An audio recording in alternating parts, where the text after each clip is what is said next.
Hello, my friends, and welcome to a good old-fashioned book haul where I have a stack of books to share with you. This is my summer book haul. These are books that I've purchased through June, July, August, and even some that I got for some of my birthday money back in May. I have definitely been slowing down my book buying this year, and for the most part I've enjoyed it, though I've definitely missed certain aspects of buying all the books, but I'm excited to share this stack with you today. But first, I thought I would share some books I'm unhauling. Some of these I've talked about in the last few months. Some of them I kind of enjoyed, some of them I very, very much did not, and I even went through my bookshelves and found a few that I wanted to get rid of that were obviously good enough that they made it onto my red shelf downstairs, but I just decided, I need some space for some other stuff. These aren't books that I've loved. So I'm just going to cruise through all the books I'm unhauling. I don't want to talk about them too much. For the most part, I've shared about them on here at a different point. I'm going to start with actually the most boring ones because I got my oldest. Her and I went through our middle grade books. We have three areas where middle grade books are, but the ones that are kind of no one loves are in the basement, and we went through those. So these are the bottom of the bottom as far as books that my kids enjoy. Actually, to be honest, they haven't even read some of these, but this is the stack I'm just going to quickly cruise through. And apparently drop most of them on the floor. Actually, this might be controversial, but The One and Only Ivan, we enjoyed it way back in the day when we read it together, but no one thinks about it anymore, so we're going to get rid of that. I'm getting rid of book 3 of Margaret Peterson Haddox's The Greystone Secret series. I'm keeping book 1 because I have a signed copy that I got from Book Outlet. I enjoyed this series, but none of my other kids have, so I don't need to keep this one. And then we've never owned book 2. I never found a copy, never cared to purchase one, so getting rid of that. And then I've got the Christy Miller bind up collection, books 1 through 3. My oldest has read the first one. She doesn't care to read the others. This is definitely a flashback to my teen years. Plus it has blue font, blue text. That's an interesting choice. None of my kids ever read Understood Betsy. I read it a few years ago, and it was okay. But I guess not really worth keeping if they're never interested in reading it, so I'm never going to reread it. And then I don't think my daughter ever read this, and I don't think I did. Lurleen McDaniel, The Angels Trilogy. There's 3 books in here. Her books are always pretty depressing. We don't need to read it. Then we have Fairest by Gail Carson Levine. She wrote... What book did she write? She wrote one that was really good, Ella Enchanted.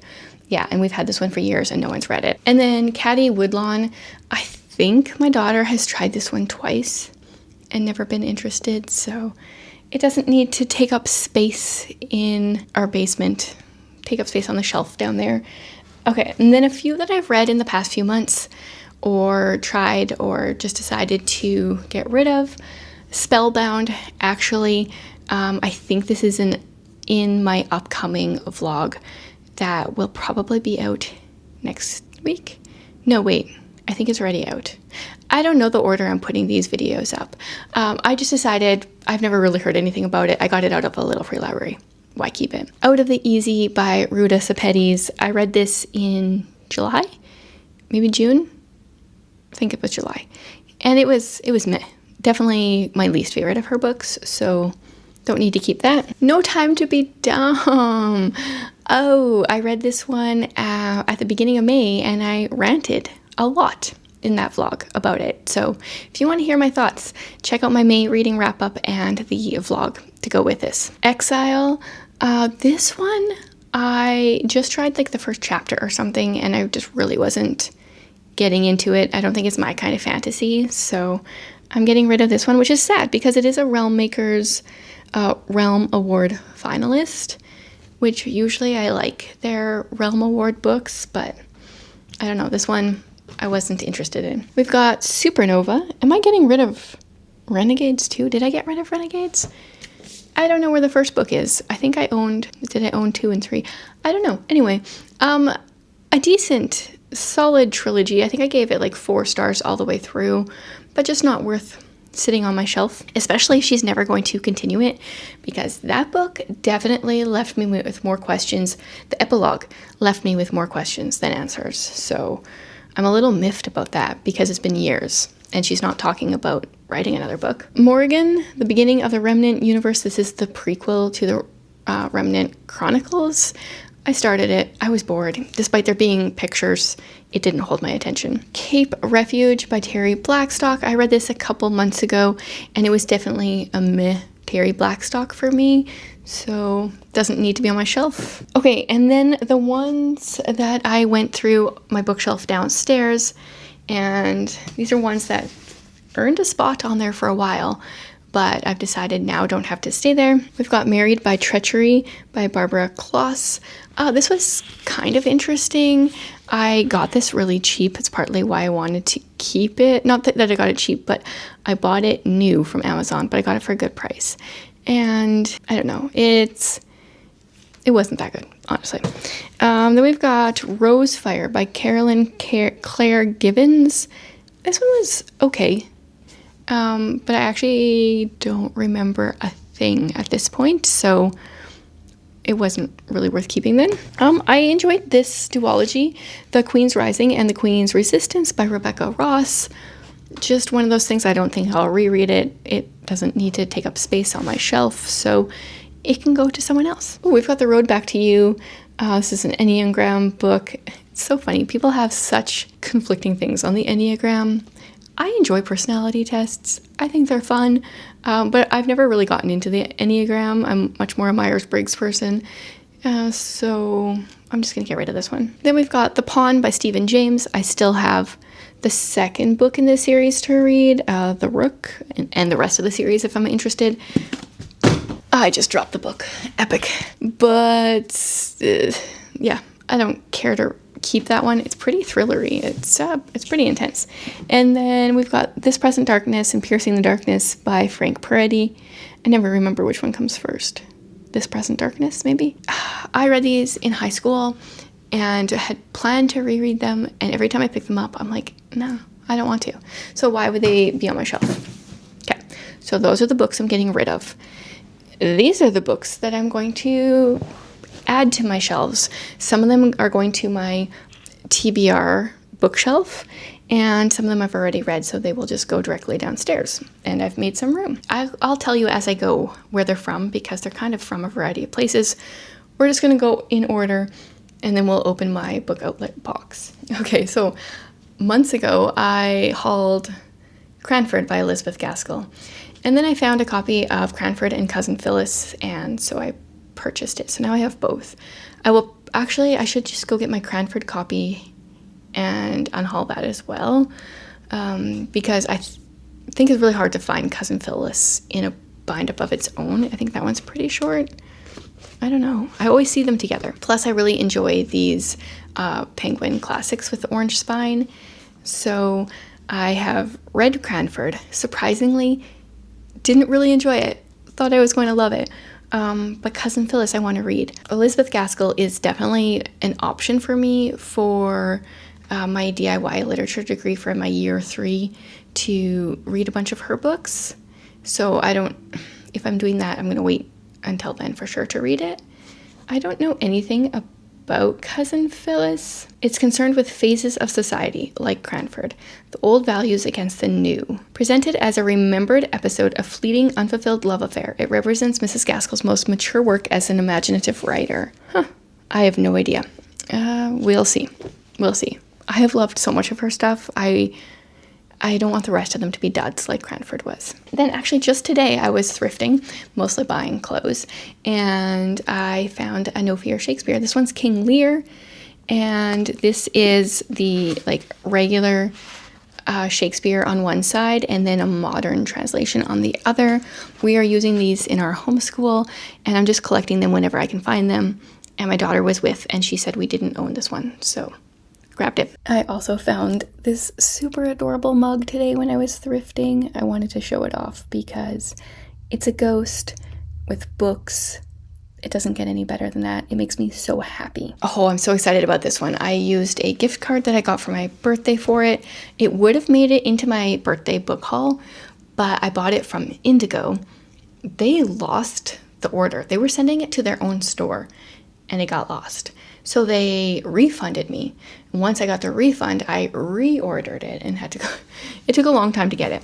It's The Garden That You're Growing by Rachel H., which is Rachel Huckle. I just barely finished her very first collection of poetry, and I'm starting her second, and this one's her third, so I'm almost to the point of reading this. She writes, I don't know how to describe her poetry. She is a believer. She's from Australia.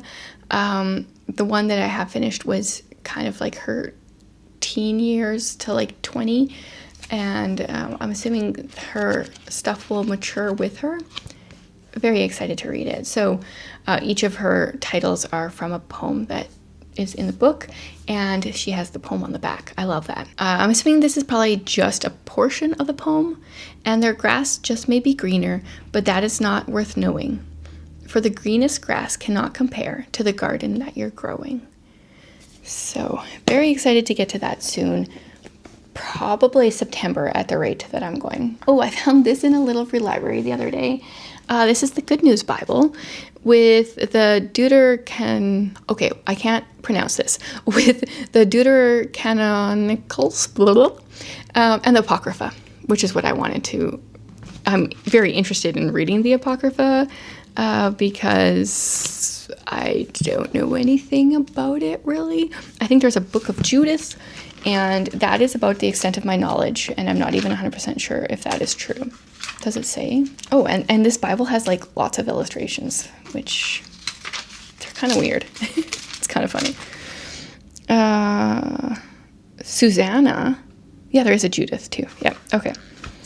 I'll see if I can find you an illustration here. Okay, well, this one's not funny, but we've got Elijah and the ravens there. Like, the art style, like, what? I'm not even sure the point of this. I don't feel like the illustrations really add to the Bible because they are so simple, maybe. But I was excited to find that in a little free library. Oh, and then where did I find this? Thrift store too? Before Green Gables. Actually, was this in a little free library?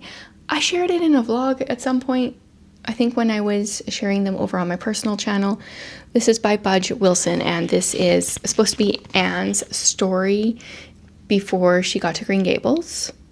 Yeah, and I've heard conflicting things about it, but this is a definite possibility for me for the Year of Maud for December's book, because it just has to be something like Maud related. So it's an option. Oh, then I've got a beautiful book. Look at that cover. Isn't that beautiful? This is A Treasury of Sherlock Holmes by Sir Arthur Conan Doyle. I got this for my birthday from Holly. Thank you very much, Holly. And this also had, like, this is the thing it was purchased from. This volume comes to you in the Tree of Life binding. A Treasury of Sherlock Holmes. International Collectors Library presents. That's pretty cool. So this has an introduction by his son, I think. The stories are selected and with an introduction by Adrian Conan Doyle, which I believe is his son. And we've got like A Study in Scarlet, The Hound of Baskervilles, a bunch of the short stories. I'm not sure which ones all collected in this beautiful edition. I have like multiple copies of this already, so I won't really be reading them from here, but I'm going to see if I can put this on my shelf so it's face out, because that's just beautiful. And then she also got me The Case of the Philosopher's Ring. This is, amid the drugs and cult mysticism of the Edwardian underworld, Sherlock Holmes encounters the world's most evil genius and his plan to destroy their Western civilization, by Dr. H. Watson. I don't really know what this is. I put it on my to-haul pile. It is the summer before the outbreak of World War I. Holmes, at his Baker Street flat, receives a telegram from the brilliant young philosopher Bertrand Russell, begging him to come to Cambridge to investigate the theft of a uniquely precious treasure, the mind of Ludwig Wittgenstein? I don't know. Thus begins one of the most diabolically clever, suspense-laden reimaginings of the Sherlock Holmes legend. So, when is this from? Like, the cover makes it look so old, but I'm not sure if it's just made to look old. 1978. Okay. Yeah. I love the cover. The back, I don't really know who that all is. What does this look like without the dust jacket? It's just kind of a basic book. Yeah, I'm very curious about this one. Holly knows that I like Sherlock and generally gets me a lot of Sherlock. 2 more books, parcel, and then we'll get to book outlet. I did buy myself Emma M. Lyon for my birthday as well. This one hadn't come by my birthday book haul. I decided, okay, let's go big or go home. Let's get the hardcovers, you guys. So this is the only one I own in hardcover. I own 1 and 2 in paperback. I want to buy them all in hardcover and reread them soon. I don't know about soon. I'm assuming that the next one is coming out in November, and I don't know if I want to reread them before that. Like, this series is one of my highlights of 2025. I feel like, now I haven't reread them, but I feel like this is a series that I could reread and never get sick of. And this is coming from somebody that doesn't really reread very often. I got them out from Kindle Unlimited when I read them, and I highlighted a ton, but because I don't own the books, I can't see my highlights. I definitely want to read them physically next time and highlight all the things. So if you have been living under a rock, if you've missed my videos from the beginning of the year, it starts out in 1882, I believe. This one's in 1883. I don't remember which year it starts. And we follow this lady named Emma M. Lyon as she comes to London to this specific area called St. Crispin's. And she has to go live with her cousin Archibald, who is actually her cousin's husband. He has been living in the home that her father left for her. But yeah, it's hilarious. It's Victorian, but it's just so much fun. And once I got farther in, like, I loved the first few books, but once I got into the series, I was like, oh, not much happens in book 1 and 2, but we really get to know some characters throughout the series. Our main character, Emma, she really develops. Yeah, I just love it. So I'm still saddened that she, the author, chose to pick such bright colors. This one's not bad, but some of the editions, or some of the volumes, because this one's volume 3, are very bright. And I think volume 7 and 8 or something like that. There's 2 green volumes in a row that, in my opinion, clash. But I feel so invested in this series that I'm over it. I will buy these. And if she ever comes out with like special editions that look, honestly, I love the cover. I love the lady on the cover. I just wish the colors, even if it was all this color, I just wish they like flowed a little better. But I would buy another edition of these books. That's how much I've enjoyed them. It's right up there with Agatha Christie and Sherlock and some of my favorites for sure. Oh, and then another book I found thrifting, another beautiful book. I got My Utmost for His Highest by Oswald Chambers. This is the Christian Library edition, and this one has a nice inscription from 1990 to David from his brother Daniel. That's what it is. And David, I'm assuming, he read it, and for certain parts he left notes. He checked things off, he underlined things, he wrote little notes, and I just love it when people annotate stuff. I don't feel like a lot of people were doing that in 1990. It's in the last few years it's really become a thing. And I love that, who was it, David or Daniel? David was doing this back in 1990. Let's see if I can find one where he has some, like this section. He wrote, "This important. This is August 30th. So now that I've shared it here, I want to put this on my nightstand or by my Bible and read this every day. Looking forward to that. Put that in a special spot. Okay, and then I got a cool package. So Alma, from here on BookTube, she has a daughter who wanted to send me some birds that she illustrated. Hello, I love birds.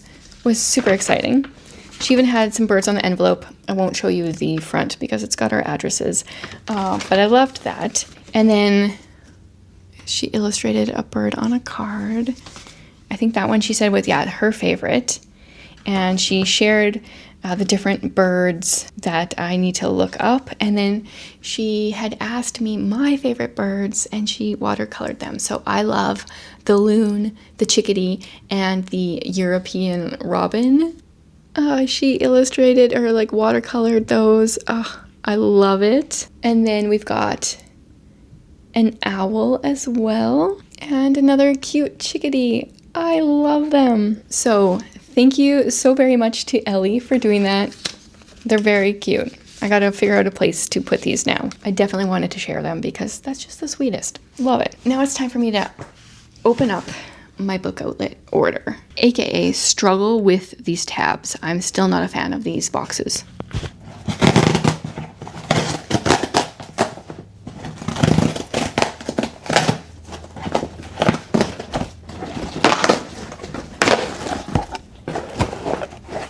Cut it open.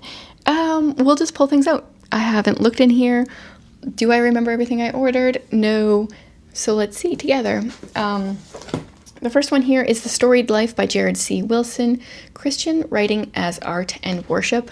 So I ordered a bunch of these for our homeschool. Turns out that my daughter's already read this one. But hey, now we have it for our shelf and maybe I will read it. This is When We Write, We Are Getting in Touch with the Image of God. So he explores the myriad ways the craft of writing is more about transformation than simple communication. Hey, I've been writing a lot of poetry lately, so maybe I'll get something out of here. What's next? Honey for a Woman's Heart. Okay, you guys, this book series I have been eyeing up for 10 years. I don't know when it came out.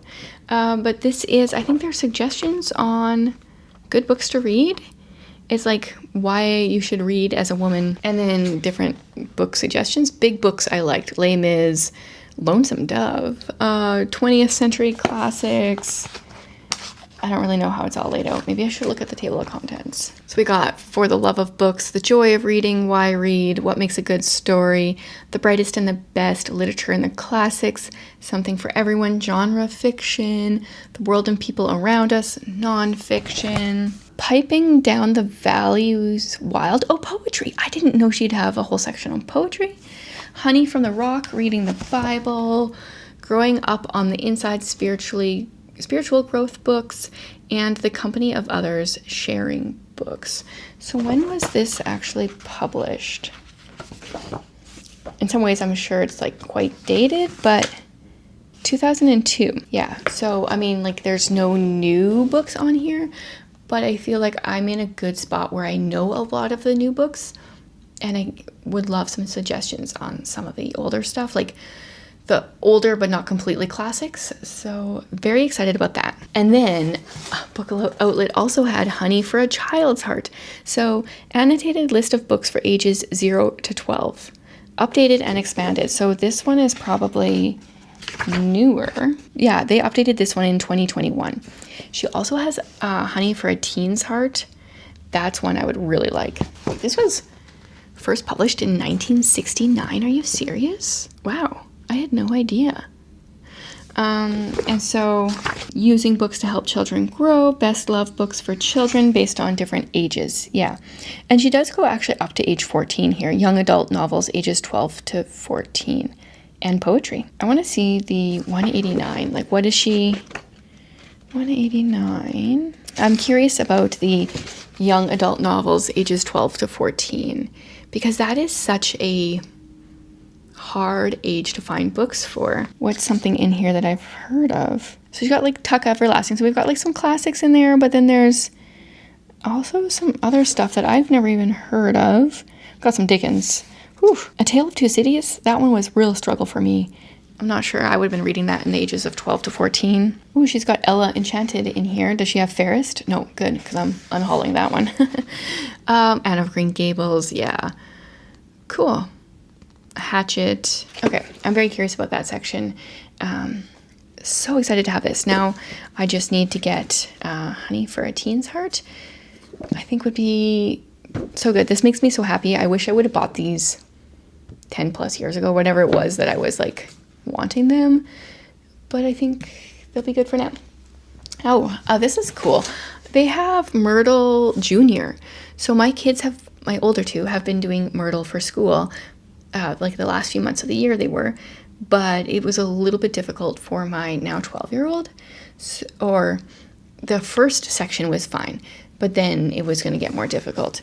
And this is Myrtle Junior, which, how hard is it? Oh. Okay, that starts out really easy. We've got 9 boxes there. Does it get harder? Okay, yeah, and then it gets to like this level where you've got 3 different sets of 9. So that will be part of my 12-year-old's homeschool for logic/math. Then I got, Jennifer Pepito's Habits for a Sacred Home, 9 Practices from History to Anchor and Restore Modern Families. I actually hadn't heard anything about this, but I love Jennifer Pepito. I didn't love Mothering by the Book, but years ago when I was more involved in the online homeschool community, I actually worked with her a bit. I created some homeschool bundles and stuff. Always enjoyed working with her. So what are the 9 habits? Habits of work, habits of stewardship, habits of prayer, habits of order, habits of simplicity, habits of stability, habits of hospitality, habits of community, and habits of balance. Oh, but the cool thing is, like, with each of these habits, she has a person. And now I have a lisp. A person. Habits of work is with Edith Schaefer. Habits of prayer is Amy Carmichael. Habits of order, Elizabeth Elliot. Yeah, I think that'll be good. That's a good one. I got a middle grade historical fiction here. Ruta Sepetys and Steve Sheenkin. The Bletchley Riddle. I still haven't read this one. A House of Secrets, A War of Codes. Is this World War II? Summer 1940. 19-year-old Jacob and his quirky younger sister Lizzie share a love of riddles and puzzles. Yeah, and we got codes. I love codes. Is there some in here? That would make it even more amazing. There's some kind of picture. Okay, I'm going to have to look at this a little bit more yet. Normally, Ruta Sepetys is a favorite of mine. Out of the Easy was an exception, so looking forward to this, and this will also be a homeschool read for the year because we're going to be studying 1900 to the end of World War II for school. Oh, speaking of Ruta Sepetys, I see. I've got You, the Story. This is a writer's guide to craft through memory, so I'm assuming this is more writing like your own story. Life is a story in motion. Each day you add to your story, revise it, and review it from a different angle. A day is a story, a year is a story, a life is a story, you are a story. It's a powerful how-to book for aspiring writers that encourages you to look inward and excavate your own memories in order to discover the authentic voices and compelling details that are waiting to be put on the page. Yeah, because my oldest really loves writing, whenever I see a book about writing, I grab it. We'll see. Oh, it has some color in it. Some of it's blue for some reason. I'll definitely be looking at that. What's this? I don't even know. Oh, right. I got a copy of Unsinkable by Jenny L. Walsh. I read this in June, maybe, and really enjoyed it. So it's one of those books that I don't want to say too much about because I feel like I really enjoyed it and there was so much more to it than I was expecting. Obviously, we start out with the Titanic. It's called Unsinkable. I feel like that's kind of obvious. We follow 2 people. One, we start at the Titanic and the sinking, and the other one we're in World War II. Yeah, and the story with the Titanic, the main character, that is based on a true story, based on her memoirs. Obviously, stuff added and kind of filled in. I highly recommend not looking up too much because her story's kind of crazy. It was crazy to read about in here, and then I got to the ending or the acknowledgements or whatever afterward, and then I found out that it was like based on a true story. It's a bit crazy in a good way. So my daughter's going to be doing that one for school. I just saw on the back here. Also available, The Call of the Wrens by Jenny L. Walsh. Because I really enjoyed this, I want to look up more by her. Has anyone read any other books by her? Especially The Call of the Wrens. It looks like it would match this really nicely. One book left.